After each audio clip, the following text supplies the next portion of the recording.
Hello, Auto Tech. This is Martinez. Just wanting to share a little bit of time with you in reference to SP2. We've been having a lot of questions, confusion, help needed, and I just felt it was necessary to try to be proactive and see what we could do to get things figured out.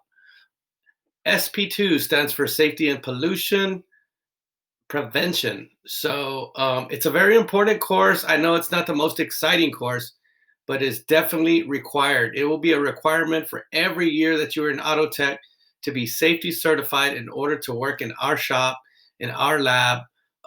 Maybe in previous years, we did not do the best job in reference to that, but I assure you, we want to hold the utmost standards for safety going forward. So that means before we can get in and work in the shop, work in the base, start lifting cars, all that kind of good stuff, we are going to have to get certified. That means completing the automotive service safety course. So we began it last week, and we've hit a few stumbling blocks just kind of getting started. And I wanted to take some time and focus on that. So just a few examples of where you can find information when I talk about SP2 is going to be in our Google Classroom stream. As you can see in our class here, I've put a little information as far as what's going on with the courses. I believe Auto 2 is up to 4 courses or 4 modules. Each one of these is considered a module in the course. And of course, there is the introduction.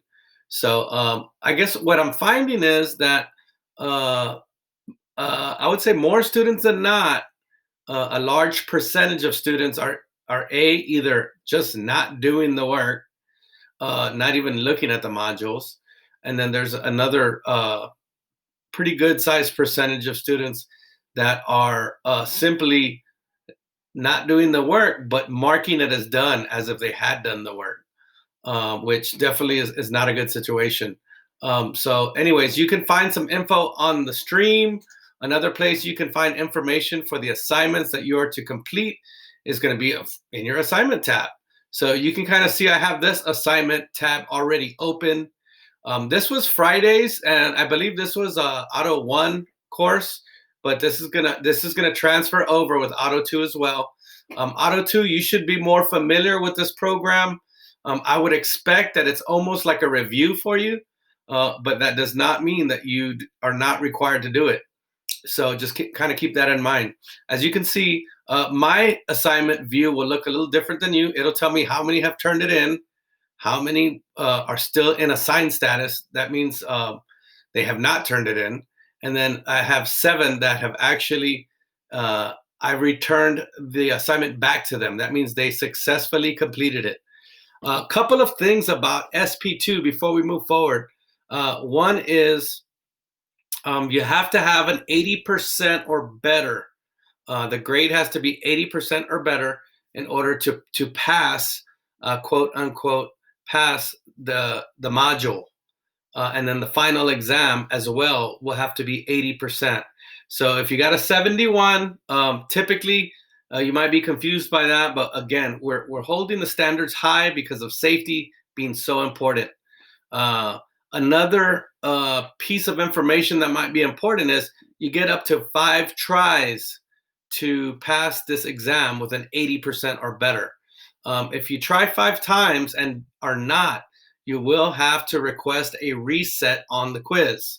Okay, so that's a lot of tries. Every now and again, you might have something that's difficult, and we'll have to reset it for you.